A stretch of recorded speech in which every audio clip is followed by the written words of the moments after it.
So this next story that I'm going to be sharing with you is a very, very, very special story, not just to me, but to hundreds, potentially thousands of other people. And I'm hoping more and more and more.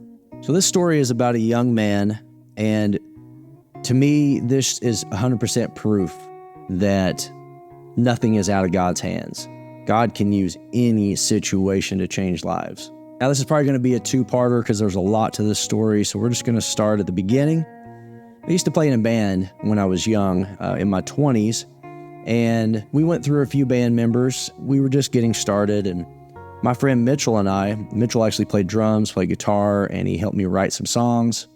And me and Mitchell used to hang out all the time. We'd play video games, we'd write music, we spent all of our time together. And of course, we had our own group of friends, outside of our friendship and our music.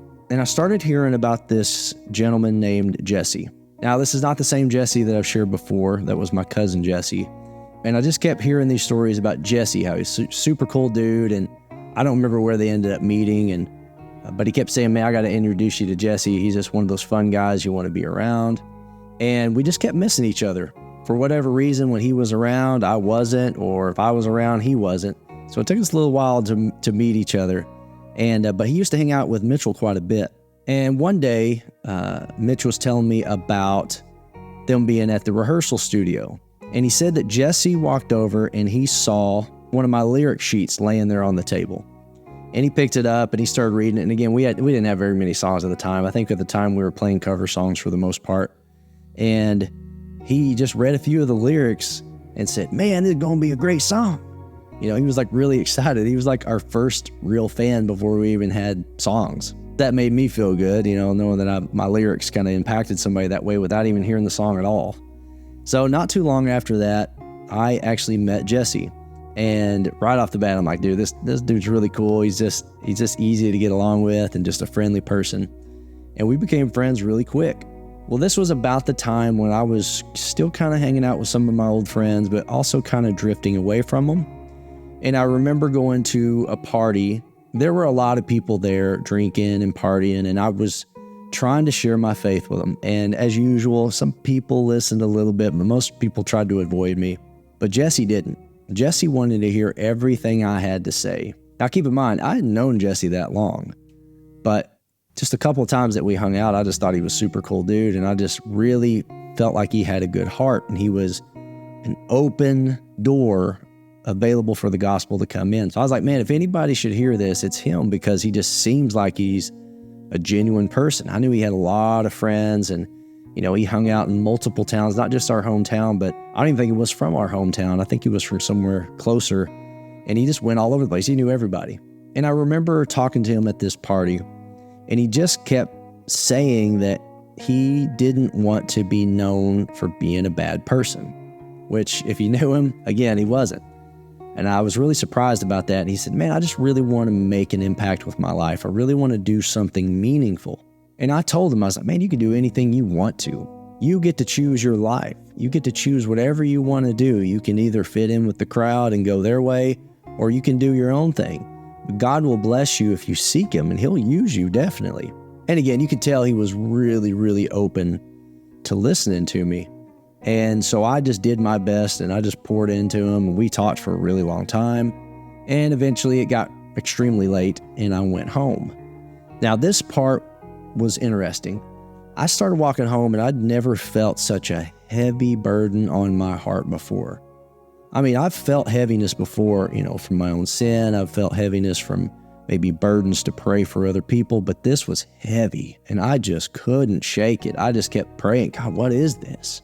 So I went home and I kneeled down at the end of my bed and I prayed and I prayed and I prayed.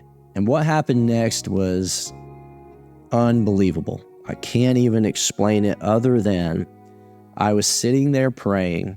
It's like you might as well have just turned on a TV in front of me. All of a sudden I went into a vision that was like so vivid and so real, like anything I'd ever experienced before. Now again, if you heard some of my other stories, I remember seeing visions of my guardian angel. I remember seeing the angel in the trees with my eyes, but I'd never seen a vision that vivid, like a screen, like you're looking at right now, right in front of your face, and you're just sitting there watching it. Now in the vision, Jesse was driving his truck, and he's driving down the road really fast. And all of a sudden, I didn't see what happened in the vision, but all of a sudden his truck started rolling. And during the process of it rolling, I knew that Jesse died. Now, it was very quick vision. I didn't see a lot of details. I just saw him driving fast, wrecking, and dying, and then I snapped out of it. But in that moment, I didn't know what to do. I didn't know what to do with that information. I'd never experienced anything that real before. So I kept praying, and I said, God, what do you want me to do with this? I was terrified. I kept thinking to myself, should I tell him? Did I actually see that? What's happening right now? Now, this is, again, you don't want to tell somebody, hey, you might die in a car wreck. I really didn't know what to do. And I prayed and I prayed and I prayed. Now, about 3 days went by, and Mitch and Jesse came by, and we were just hanging out talking. And I remember just him laughing and smiling and just being on cloud nine. Now, I didn't know what happened to him. We didn't get a chance to talk one-on-one. I didn't know what happened, but I was like, man, God's doing something, but I couldn't shake the feeling, God, should I tell him? Should I tell him? And then he left, and I kept thinking to myself, okay, God, if you want me to tell him, I'll tell him next time, but I really didn't feel like he wanted me to, because again, I didn't want to scare him. I didn't know what else to do. So I decided to wait. Now, a few days later, I was working third shift with my cousin, Jesse, and they were actually friends too. This dude knew everybody, I'm telling you. And we just got off work, and it was about 7 o'clock in the morning. I remember we went to get a burger because it was our dinner. And we're sitting there, and we're just eating. And I've been thinking about this for a week. I couldn't get it off my mind. All of a sudden, Jesse's phone rang. He picked up the phone, and he said, hello? And then he said, no way. And I'm telling you, I knew what he was going to say. He looked at me, and he said, Jesse Cameron died in a car accident last night. I didn't know what to do. I didn't say anything all the way home. It was a 20-minute drive. I didn't say anything. I'm just staring out the window. I got home. Jesse went home. I walked into my living room, and I burst into tears. All I could think of is, should I have said something? Could I have stopped this somehow? I didn't know how to handle it. I was crushed to the point where I think I ended up calling out of work the next day or next night. I ended up crying so much that I made myself sick.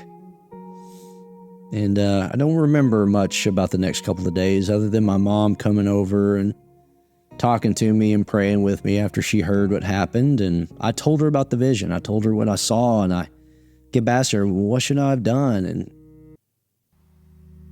she just kept saying, there's really not anything you could have done. My question was, well, how did God show me this then? Trust me, I had a lot of questions. I didn't know if I did the right thing or not. But what happened next, just wow. I can't even put into words how amazing the next week or so was. Actually, the next year. Next week, I'm going to talk about the funeral, and I'm going to talk about Jesse's song. And I'll just say this at the end of this video. I used to have people joke with me all the time. Hey, man, will you write a song about me? Will you write a song about me? And I remember thinking to myself, Jesse was our first fan. Our first real fan. And if anybody deserved a song, it was him. And what God did with this song and what he's still doing with this song, wow. I can't wait to tell you what happened. I'll see you guys next week.